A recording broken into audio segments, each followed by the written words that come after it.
Selamat malam bagi kita semua. Kita akan memuji Tuhan dari beberapa lagu di dalam lagu Sion kita. Yang pertama kita akan bernyanyi dari lagu Sion kita nomor 448. 448.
Selanjutnya lagu Sion kita nomor 427. 427.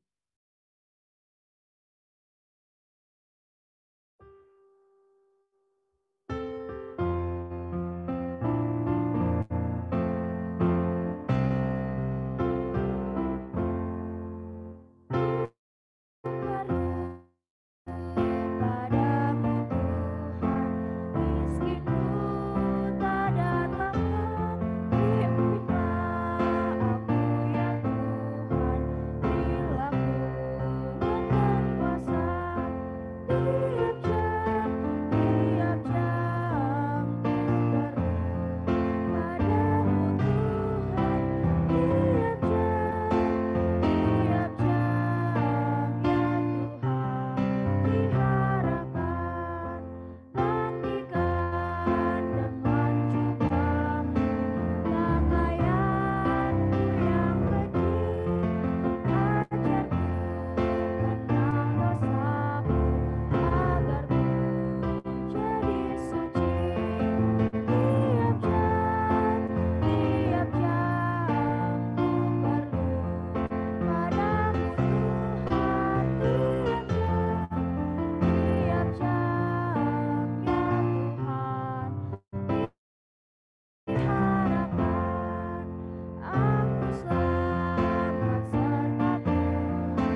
selanjutnya dari lagu Sion kita nomor 399. 399.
Selanjutnya saya serahkan kepada pemimpin acara.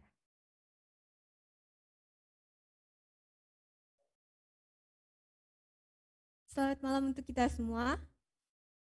Selamat malam juga saya ucapkan kepada kakak-kakak dan abang-abang yang mengikuti kebaktian kita melalui via Zoom maupun via Facebook.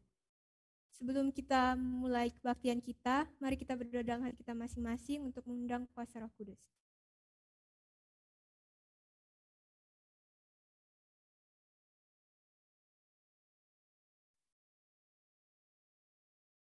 Kita akan mulai kebaktian kita dengan menyanyikan lagu Sion nomor 230. Lagu Sion nomor 230.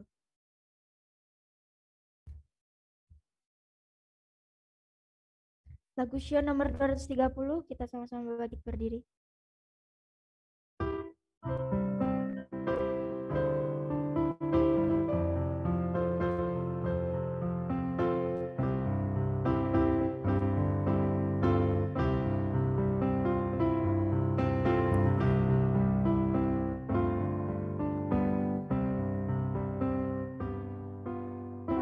Ajaibnya Yesus, Juru Selamatku.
kita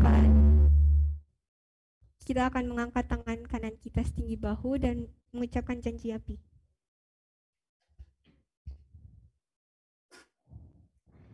Janji api. Kami anak-anak Yapi berjanji. 1. Mengasihi dan menghormati Allah pencipta dan penebus manusia. 2. Menjunjung tinggi firman Allah dan roh nubuat. 3. Bersikap dan bertutur kata sopan. 4.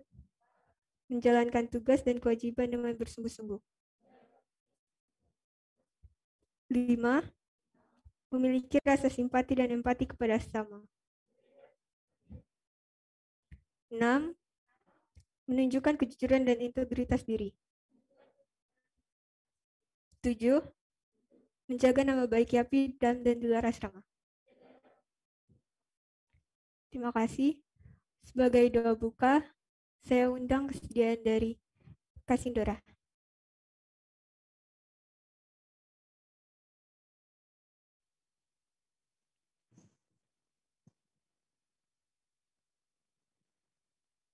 Mari kita bersatu dalam doa. Bapa kami yang menetap dalam kerajaan surga yang mulia, Tuhan yang baik, terima kasih atas berkat-Mu, kasih-Mu yang selalu nyata dalam kehidupan kami. Hingga pada sore hari ini ya Bapa, anak-anak-Mu boleh berkumpul kembali untuk dapat memuji dan memuliakan nama-Mu. Ya Bapa, kami pada malam hari ini, kami akan mendengarkan sabda firman-Mu melalui renungan yang akan dibawakan. Biarlah firman yang akan kami dengarkan boleh menjadi suatu berkat bagi kami, dan biarlah iman kami semakin hari semakin lebih bertumbuh, dan kami boleh lebih dekat kepadamu, dan biarlah nama-Mu saja yang tetap kami puji dan muliakan. Kiranya Engkau boleh selalu bersama-sama dengan kami, dan biarlah Roh Kudus-Mu boleh menuntun masing-masing kami, sehingga kami boleh mengerti akan firman-Mu. Terpujilah Engkau ya Bapa. Inilah doa kami, doa yang juru sempurna pendosa ini, hanya kami alaskan dalam nama Tuhan Yesus yang menjadi penebus dan juru selamat kami yang hidup. Amin.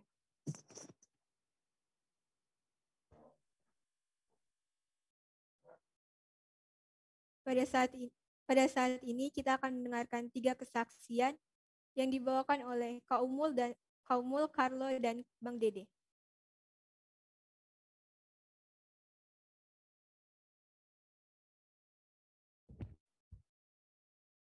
Selamat malam. Pada malam hari ini, saya ingin membagikan kebesaran Tuhan dalam kehidupan saya. Namun sebelumnya, perkenalkan nama saya Umul. Pada malam hari ini, saya sudah lulus dari SMA, dan Tuhan mengizinkan saya berada di tempat ini untuk melayani, dan saya juga diizinkan Tuhan untuk kursus menjahit yang berada di Singosari. Awalnya saya tidak tertarik untuk kuliah, tetapi Tuhan izinkan saya untuk memiliki satu keterampilan dan ingin saya kembangkan untuk menjahit, dan puji Tuhannya saat ini saya dapat bergabung dalam satu tempat kursus, dan saya bergabung bersama dengan saudara-saudara kita mayoritas, tapi Tuhan selalu menyertai saya, dan puji Tuhannya sampai saat ini saya dapat mengikuti pelajaran itu dengan baik oleh karena penyertaan Tuhan. Dan tolong doakan kami yang ada di sini agar talenta dan yang kami miliki hanya untuk kemuliaan Tuhan saja. Tuhan memberkati.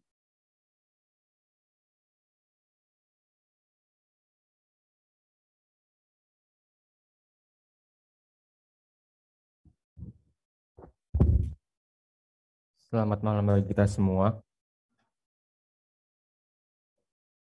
Perkenalkan, nama saya Carlo, saya kelas 10 IPS, dan di sini saya ingin mengucap syukur pada Tuhan karena masih diberikan kesehatan hingga pada malam hari ini, dan masih bisa beribadah bergabung bersama kakak alumni dan juga yang lainnya. Pada malam hari ini, saya ingin bersaksi di mana besaran Tuhan dalam kehidupan saya hingga akhirnya saya berada di Yapi ini. Dan sebelumnya eh, eh, sebelum saya berada di HAPI ini, kalau bisa dibilang saya adalah anak yang eh, nggak bisa melakukan apa-apa atau tidak bisa melakukan pekerjaan. Puji Tuhannya, pada saat saya di HAPI ini, saya banyak sekali belajar atau banyak sekali melakukan hal-hal yang sebelumnya saya tidak pernah lakukan di rumah. Eh, dan semuanya itu saya dapatkan di rumah kasih HAPI ini. Dan satu hal yang menurut saya gampang dalam pikiran saya, tapi ternyata susah. Pada waktu itu saya ditugaskan untuk memelihara beberapa kambing, dan awalnya sebagai pikiran manusia pasti kita semua berpikir bahwa memelihara kambing adalah suatu hal yang paling mudah, tapi eh, apabila kita bekerja dengan sungguh-sungguh memang itu sangat mudah. Tapi karena saya sama sekali belum pernah memelihara ataupun merawat hewan seperti itu, jadi eh, itu ada pekerjaan yang sangat susah bagi saya. Yang awal saya kira mudah, tapi pada saat saya melakukannya atau menugaskannya itu sangat susah gitu. Saya harus tahu bagaimana saya eh, memberi makan pada kambing itu. Saya juga harus tahu mencari makanan sendiri untuk kambing tersebut, dan paling harus saya tahu adalah pada saat kambing itu bersuara itu apakah dia sedang kelaparan atau dia sedang mendapat suatu kayak kesulitan di dalam kehidupannya gitu. Jadi saya harus mengetahui semuanya itu. Jadi puji Tuhannya, selama beberapa hari saya bekerja di kambing, saya bisa dapat pelajaran bagaimana bekerja itu adalah suatu hal yang sangat senang atau sangat mudah bagi kita semua apabila kita semua mau bekerja dengan tulus hati dan juga ikhlas.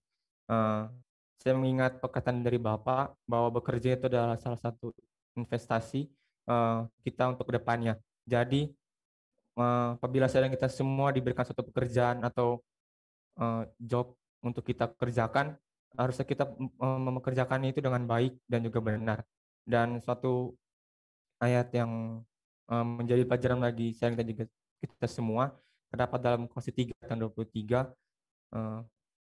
segala pekerjaan yang kulakukan itu hanya untuk Tuhan saja dan bukan untuk manusia, dan bahkan kita semua harus bekerja dengan sungguh-sungguh, dan apabila saya bekerja dengan sungguh-sungguh maka hasil pekerjaan atau hasil yang kita kerjakan itu untuk kita semua, dan itu hanya pujian bagi nama Tuhan saja. Sekian kesaksian saya, terima kasih. Baiklah, terima kasih. Perkenalkan, nama saya Dede Yakub Israel Musiko. Saya adalah alumnus dari Rumah Kasih HAPI angkatan 2017. Saya ingin menyaksikan kebesaran Tuhan dalam hidup saya.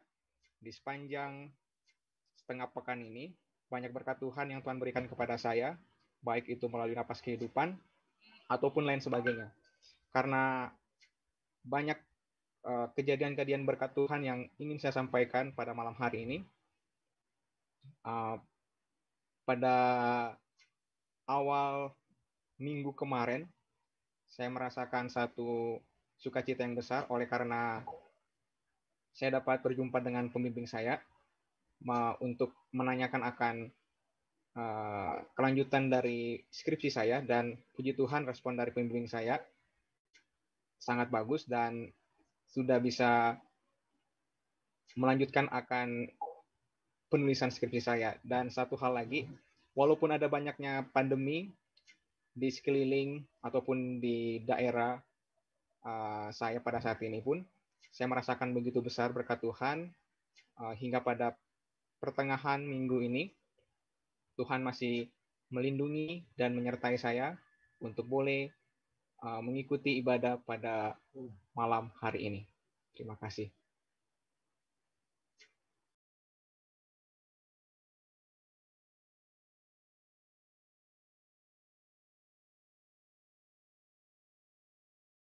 Terima kasih atas kesaksian yang telah disampaikan, kiranya dapat menguatkan iman kerohanian kita. Pada saat ini, kita akan mendengarkan sebuah lagu pujian yang dibawakan oleh yang bekerja di ternak.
Ayat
Terima kasih atas lagu pujiannya. Saat ini kita akan berayat hafalan yang dibawakan oleh kelas 11 dan kakak-kakak maupun abang-abang yang ada di Zoom.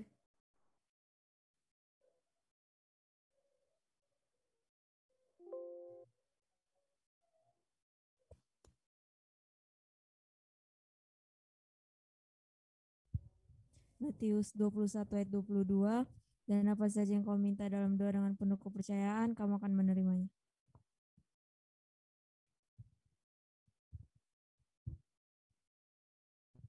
Amsal 23 ayat 18, karena masa depan sungguh ada dan harapanmu tidak akan hilang.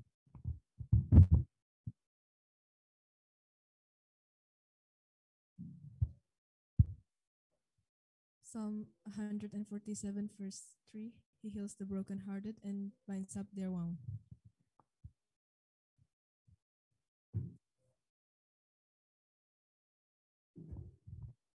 Kolose 3 ayat 23, dan apapun juga yang kamu lakukan, lakukanlah dengan segenap hatimu seperti untuk Tuhan dan bukan untuk manusia.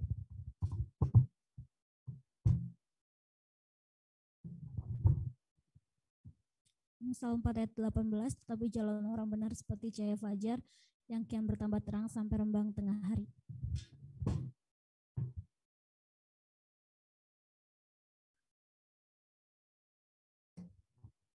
Yeremia 17 ayat 7, diberkatilah orang yang mengandalkan Tuhan, yang menaruh harapannya kepada Tuhan.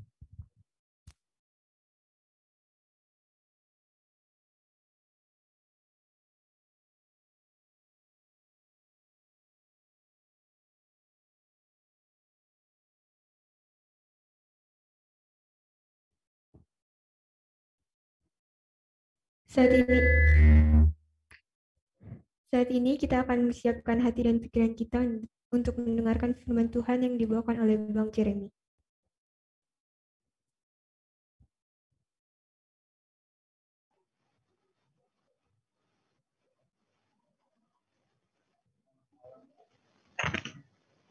Suara saya terdengar jadi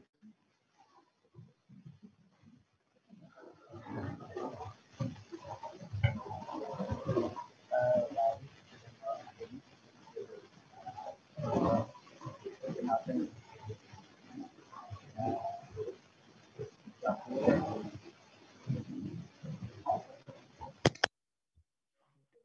aja. Oke, udah terdengar jelas? Oke, terima kasih. Sebelum saya berbicara, saya akan memperkenalkan diri saya terlebih dahulu. Perkenalkan, nama saya Jeremy. Saya lulusan Selapur dan alumni API tahun 2017. Pertama-tama saya berterima kasih karena sudah diberikan kesempatan untuk membawakan renungan pada malam hari ini bersama Bapak Ibu yang ada di API dan juga anak-anak sekalian. Dan saya mengucapkan selamat malam untuk kita semua yang berada di Zoom dan selamat malam juga bagi pemirsa yang menonton di live di Facebook dan YouTube. Baik, saat ini saya akan membawakan renungan. Saya ambil dari program Week of Prayer, Minggu Sembahyang Pemuda yang sekarang saat ini dilaksanakan. Sebelumnya di hari Sabat kemarin mulainya dan berakhir pada Sabat besok. Saat ini judul pembahasan yang saya akan bawakan pada malam hari ini mengenai Tuhan, aku akan pergi, tuntun diriku. Jadi siapa tahu, mungkin kita semua tahu lah ya cerita mengenai Yunus ya, bahwa kitab Yunus ini adalah kitab yang menarik di seluruh Alkitab. Jadi kitab Yunus ini berhasil menarik perhatian anak-anak, perhatian kita orang muda, orang dewasa, bahkan orang tua sekalipun masih sangat suka dengan kitab Yunus, apalagi cerita Yunus ya. Jadi kitab ini yang tergolong dalam kelompok nabi kecil telah menginspirasi lagu himnal, terus drama, lukisan, tontonan, maupun permainan. Nah, meskipun beberapa hal yang paling terkenal di kitab suci ini terdapat dalam kitab ini, namun banyak yang menjadi berbagai sumber macam kritik. Contohnya, orang-orang banyak yang berkata bahwa yang maksudnya mempertanyakan hal ini. Tidak mungkin manusia dapat hidup selama 72 jam di dalam perut ikan. Secara ilmu pengetahuan itu mustahil, ya kan? Nah, orang-orang itu sementara tidak percaya, terus bertanya pertanyaan ini itu sambil meledek gitu loh, meledek cerita Yunus ini. Karena mustahil bagi mereka untuk mempercayainya. Namun bukan demikian bagi orang percaya. Mungkin kita bertanya dalam hati, mengapa? Karena kita percaya kepada Allah yang penuh dengan keajaiban. Kita percaya bahwa Allah yang membelah Laut Teberau, Laut Merah menjadi dua sehingga bangsanya dapat berjalan di tanah yang kering. Ya, kita percaya Allah itu ajaib ya. Siapa di sini percaya Allah itu ajaib? Pasti kita semua percaya ya. Dan tahukah kita dan tahukah Anda, Ia adalah Allah yang membagikan kisahnya dalam kitab Yunus ini.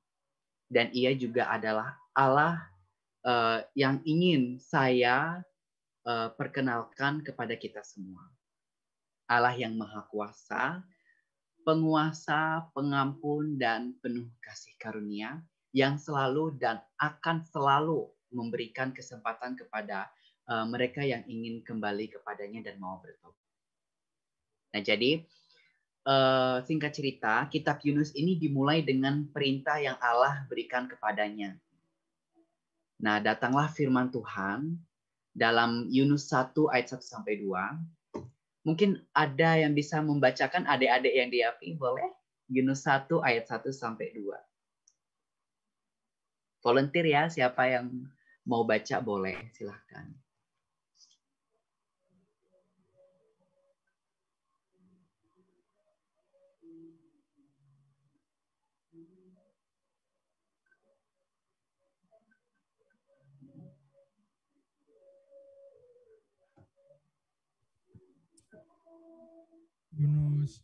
Yunus 1 ayat 1 sampai 2. Datanglah firman Tuhan kepada Yunus bin Amittai demikian. Bangunlah, pergilah ke Niniwe, kota yang besar itu. Bersululah terhadap mereka karena kejahatannya telah sampai kepadaku. Terima kasih sudah membacakan. Nah, kita semua di sini tahu ya bahwa Allah itu memberikan perintah kepada Yunus bahwa kejahatan Niniwe itu sudah sampai di Allah dan Allah akhirnya murka jadinya. Nah, mari kita mulai dengan satu pertanyaan ini. Oh no, kita mulai dengan beberapa pertanyaan ya. Nah, kemanakah Yunus diutus? Sang Nabi akhirnya diutus ke Niniwe. Pernahkah kita mendengarkan kota ini sebelumnya? Nah, ini ada informasi. Berdasarkan kitab Kejadian pasal 10 ayat 8 hingga 11, kota Niniwe ini adalah kota di daerah Asyur yang didirikan oleh seseorang yang misterius bernama Nimrod, yang Alkitab sebutkan sebagai pemburu yang gagah, perkasa di hadapan Tuhan. Orang-orang Asyur adalah bangsa yang menyembah dewa, kekafiran. Nah, mereka menyembah matahari, mereka menyembah juga bulan dan bintang. Jadi, seperti kata-kata lainnya bahwa Niniwe itu apa? Menyembah berhala. Nah, di sisi lain, Niniwe diterangkan sebagai kota penumpah darah. Ini terdapat di dalam Nahum 3 ayat 1. Nah, sangat jelas ditekankan dari berbagai karakteristik yang dijelaskan di dalam Alkitab. Bahwa Niniwe ini adalah kota dengan penduduknya yang jahat. Nah, seberapa jahatkah Niniwe? Nah, berdasarkan dokumen yang ditulis oleh seorang Raja Niniwe sendiri, ia menggambarkan kejahatan dan kekejaman Niniwe sebagai berikut. Demikian kata-katanya. Saya membangun tembok di depan kota ini dan menguliti para pemimpin yang bangkit melawan saya, dan saya membungkus pilar-pilarnya dengan kulit mereka. Beberapa dari antara mereka saya kurang di dalam pilar. Yang lain saya gantung di atas pilar dengan tiang pancang. Dan yang lain saya ikat dengan tiang pancang di sekeliling pilar. Lalu saya memotong anggota badan dari pejabat kerajaan yang memberontak terhadap saya. Saya membakar mereka dengan api dan menjadikan mereka tahanan. Banyak di antara mereka yang dipotong hidung, telinga, dan jari-jarinya, dan banyak yang dicungkil matanya. Saya menumpuk tubuh banyak orang dan memotong kepalanya, dan menyikat kepalanya di ranting pohon di sekeliling kota. Dan saya membakar orang-orang tua, muda, dan wanita dengan api.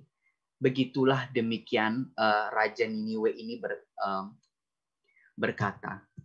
Ngeri ya, ngeri banget ya sebenarnya ini, bahwa rajanya sekejam gitu. Coba kita pikirkan bagaimana di kehidupan kita hidup di zaman itu. Ada yang mau nggak dipotong, terus dikuliti, dan berbagai lainnya. Pasti kita nggak mau ya, kita nggak mau, ngapain kita tinggal di kota yang jahat itu kan. Jadi kita nggak nyaman gitu. Nah, tetapi dari informasi ini, akhirnya Tuhan marah, murka, mau ditunggang balikkan kota Niniwe ini. Akhirnya demikianlah Raja Niniwe itu seseorang haus akan darah, kejam, dan bengis. Dan seolah-olah ini tuh masih kurang cukup gitu. Menurut raja itu tuh kurang cukup. Memotong, membunuh, itu tuh kurang cukup bagi dia. Kota ini juga dikenal dengan kesusilaan dan keburukan. Nah, Perhatikan di Yunus 1 ayat 2. Akhirnya Allah mengatakan kejahatan Niniwe ini tuh sudah sampai ke telinganya Allah gitu. Sangat menarik karena keadaan moral manusianya sama seperti kota Sodom dan Gomora. Nah, di sini kita dapat menyimpulkan bahwa Niniwe itu adalah kota yang mempersembahkan dirinya kepada berhala, kepada kekerasan, dan juga kerusakan. Di mana seluruh penduduknya berdasarkan Yunus 4 ayat 11 tidak memiliki kearifan moral. Namun, terhadap kota yang hidup dalam pemberontakan yang nyata ini, Allah mengutus juru kabar untuk membawakan kabar keselamatan ini kepada kota Niniwe, kota berhala itu. Kota yang penuh dengan berhala, kota yang penuh dengan kekerasan, dan juga kerusakan ini diberikan kesempatan yang kedua dari Allah. Nah, betul loh, sahabat-sahabat terkasih kita semua, bahwa Allah kita adalah Allah yang memberikan berbagai kesempatan.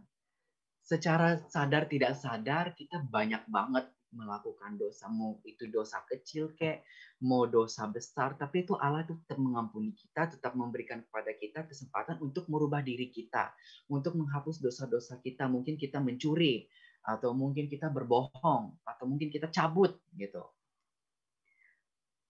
Dalam kitab Yehezkiel pasal 33 ayat 11. Ada yang mau bacakan? Yehezkiel 33 ayat 11. Tadi ada Umul yang kesaksian, ya boleh ya Umul membacakan Yehezkiel pasal 33 ayat 11.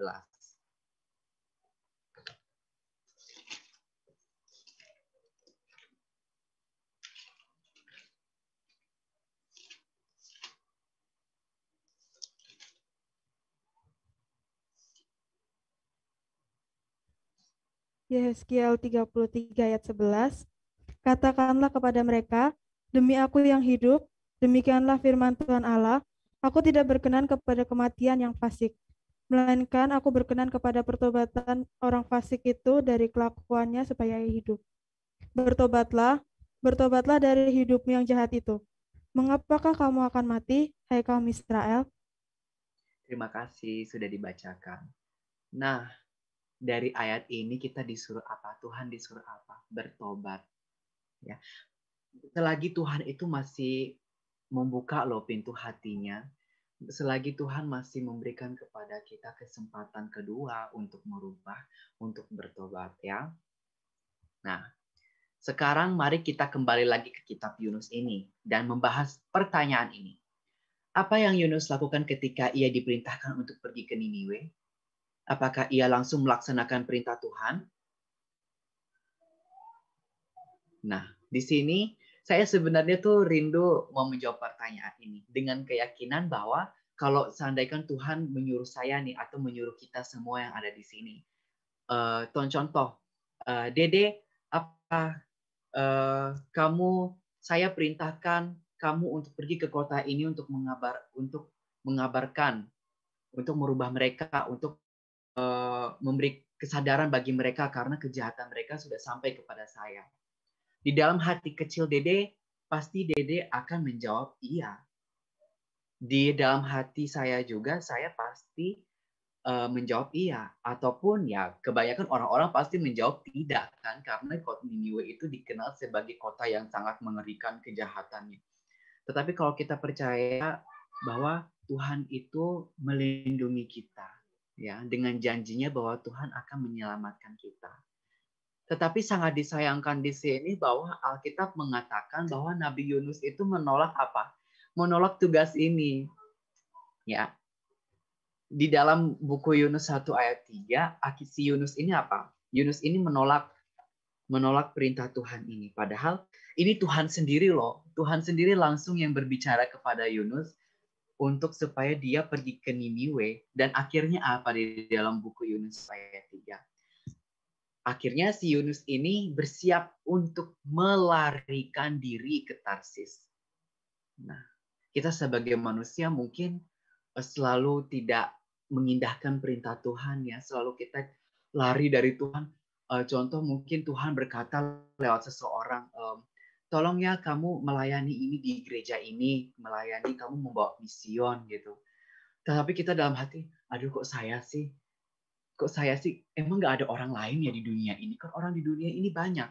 Nah itu sama aja ya, itu sama aja dengan Yunus.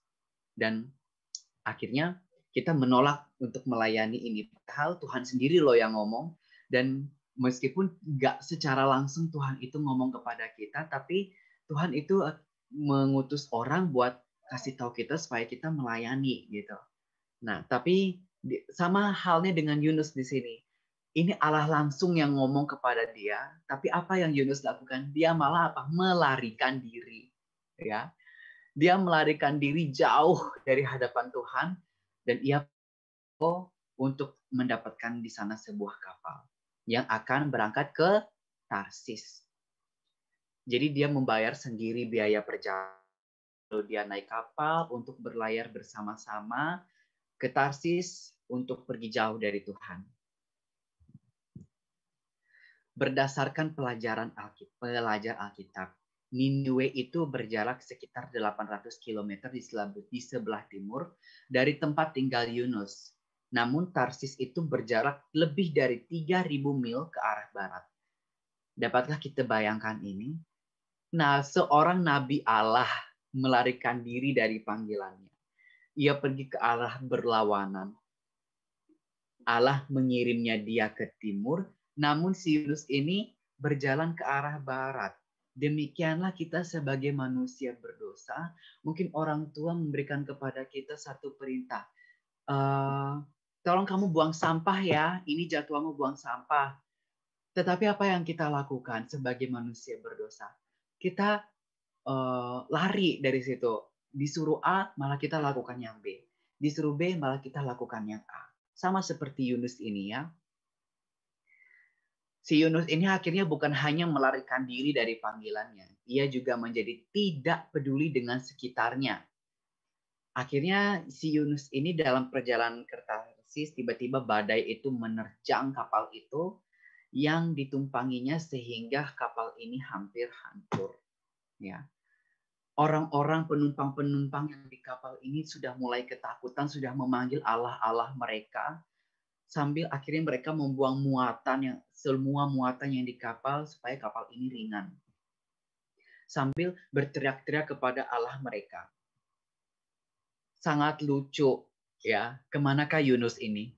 Bahwa dia sedang tidur dengan nyenyak ya. Sadarkah kita akan tindakannya? Bagaimanakah mungkin ia tertidur di tengah badai?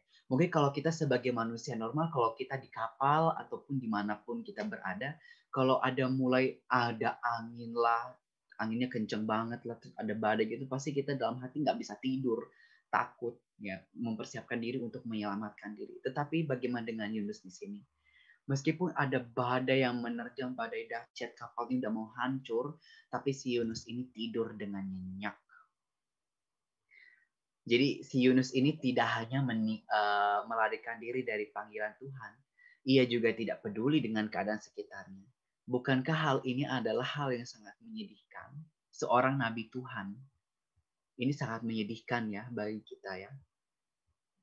Nah kemudian nabi yang tidak peduli ini akhirnya dibuang ke laut ya, karena sebelumnya akhirnya membuang undi, akhirnya singkat cerita si Yunus inilah yang kena undian tersebut.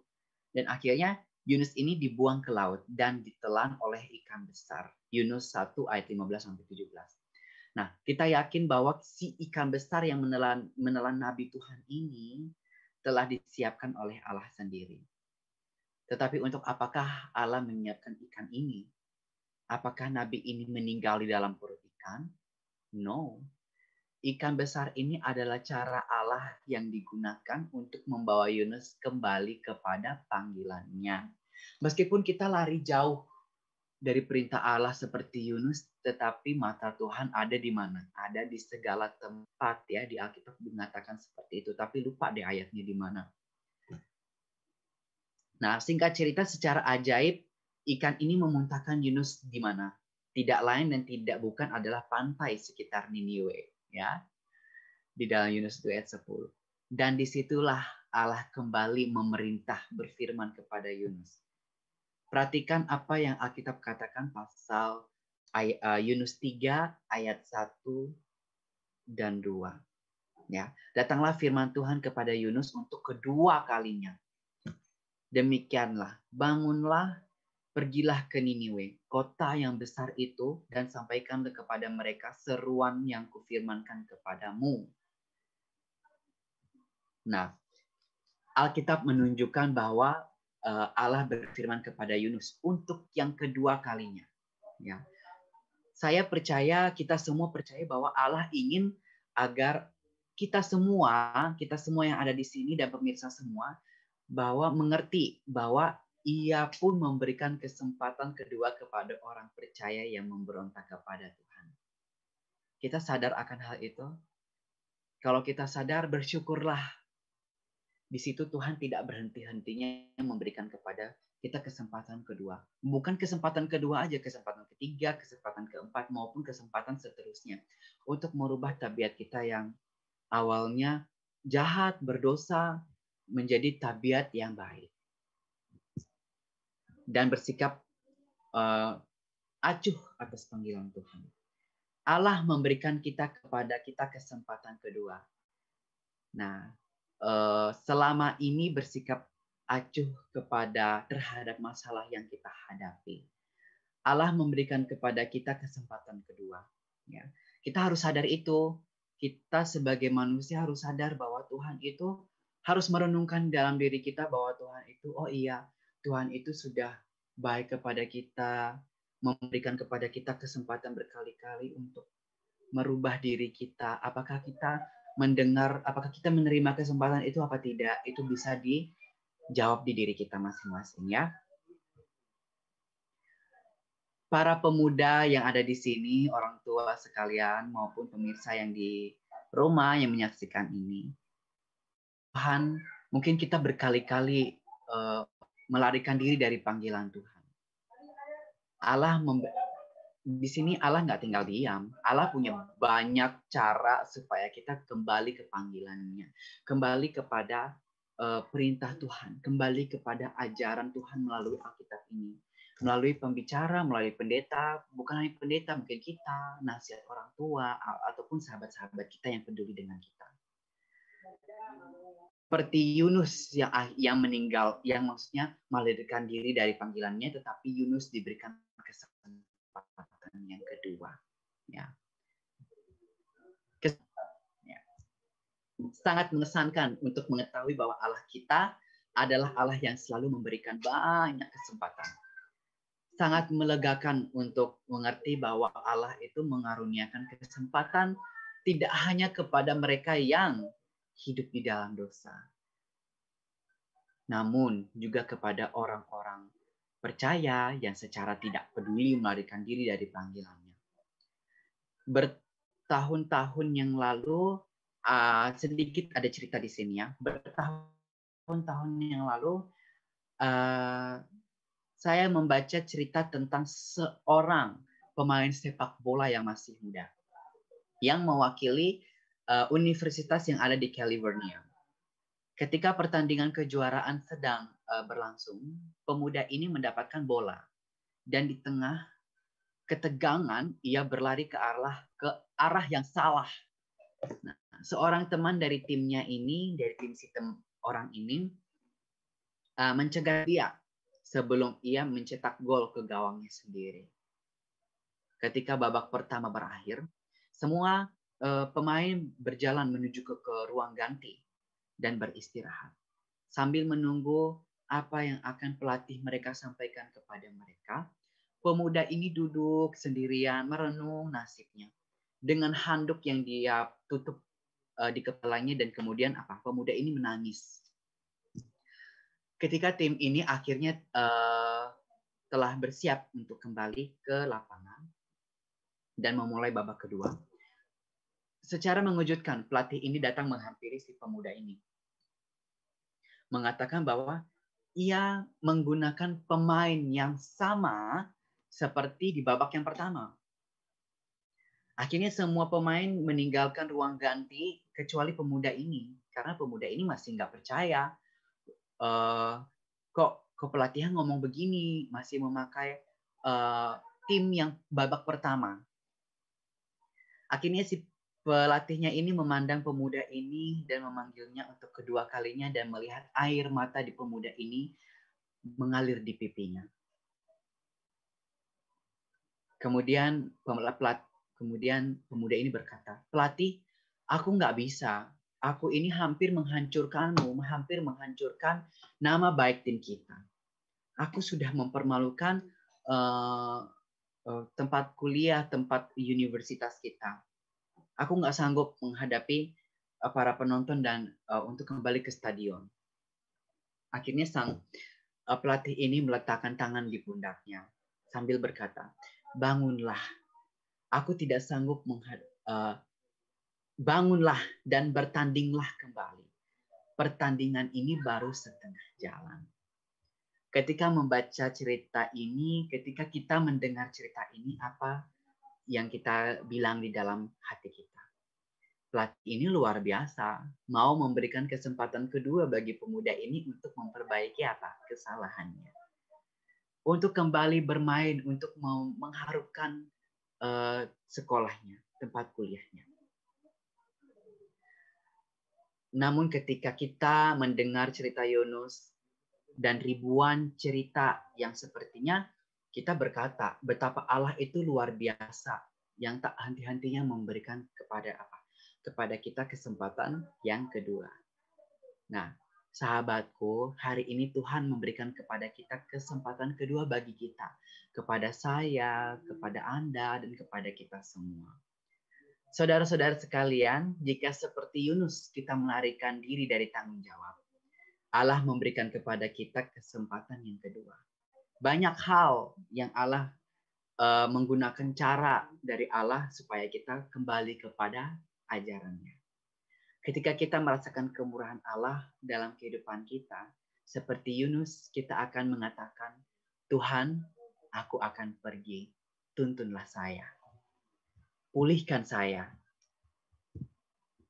Ya, tuntunlah saya supaya saya tetap berada di jalan Tuhan." Ya, adik-adik semua. Nah, renungan saya sampai di sini. Terima kasih. Semoga renungan ini menguatkan kita secara pribadi ya. Tanya dalam hati kita. Kita harus sadar bahwa Tuhan itu tidak henti-hentinya memberikan kepada kita kesempatan yang kedua ya. Oke, terima kasih semuanya. Tuhan Yesus memberkati. Terima kasih atas firman Tuhan yang telah disampaikan. Untuk menutup perbaktian kita akan sama-sama menyanyikan lagu Sion nomor 211. 211 kita sama-sama berdiri.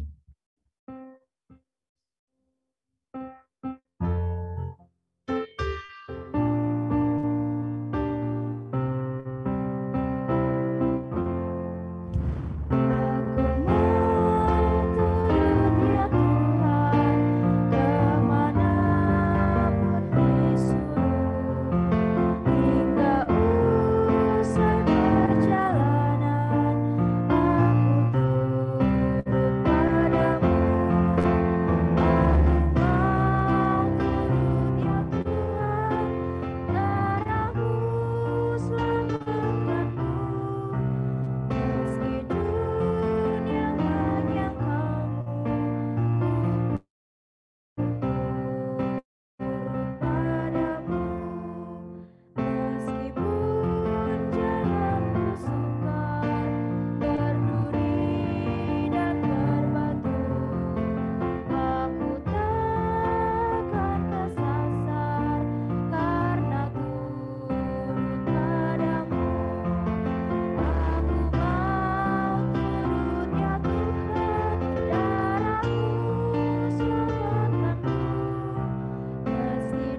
Sebelum kita doa tutup, mungkin ada pokok-pokok yang perlu kita doakan selain donatur-donatur kita.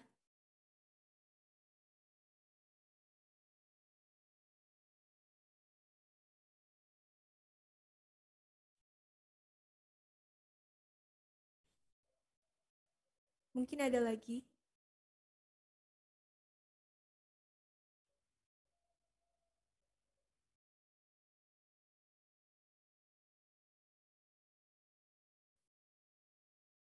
Mungkin masih ada lagi.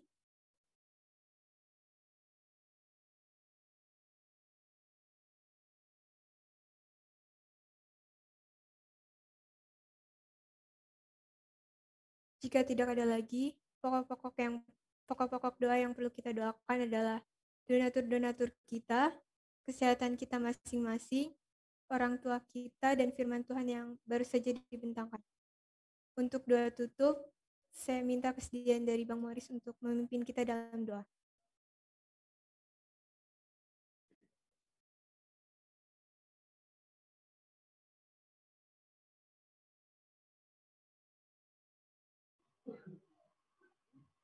Oh, maaf, di sini Morris udah nggak ada lagi di room. Maaf, saya minta kesediaan dari Bang Alfianus.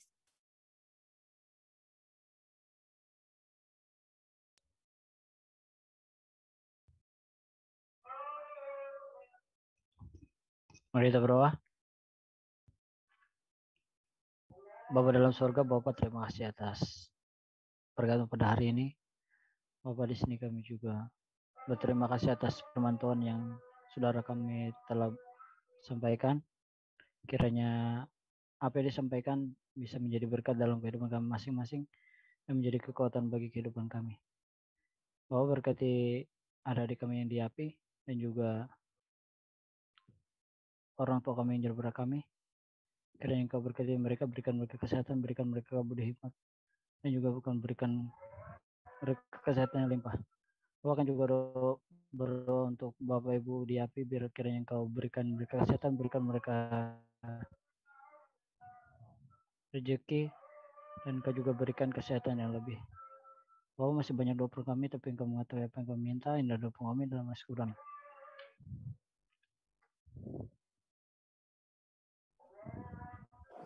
Kebaktian kita sudah selesai. Saat ini kita akan mendengarkan pengumuman dari Bapak.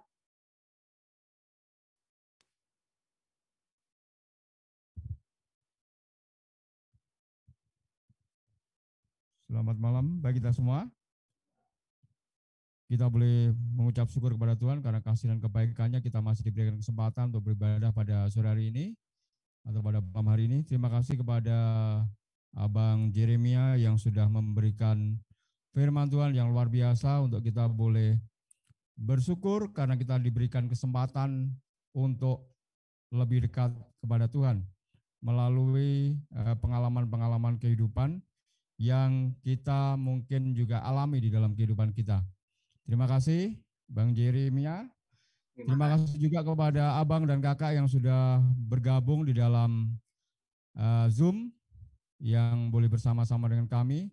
Terima kasih juga kepada Bapak Ibu semuanya yang boleh bergabung melalui Facebook ataupun juga YouTube channel. Biarlah Tuhan senantiasa memberkati kita semua melalui program yang kami sajikan pada malam hari ini.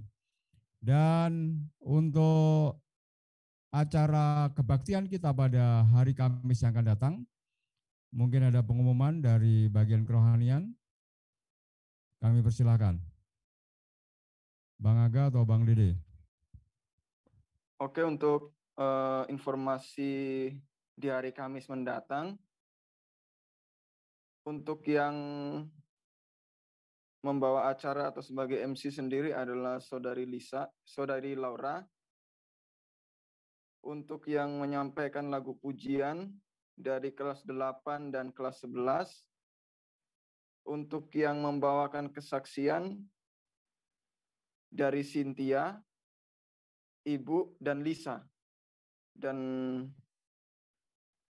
untuk yang membawakan renungan adalah Saudara Alfianus.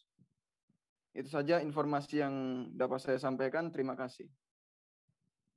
Oke, terima kasih Bang Aga sudah menyampaikan pengumuman. Untuk yang mengambil bagian tolong dipersiapkan dengan sebaik mungkin supaya kita boleh menyajikan program acara ibadah kita dengan sebaik mungkin untuk kemuliaan nama Tuhan.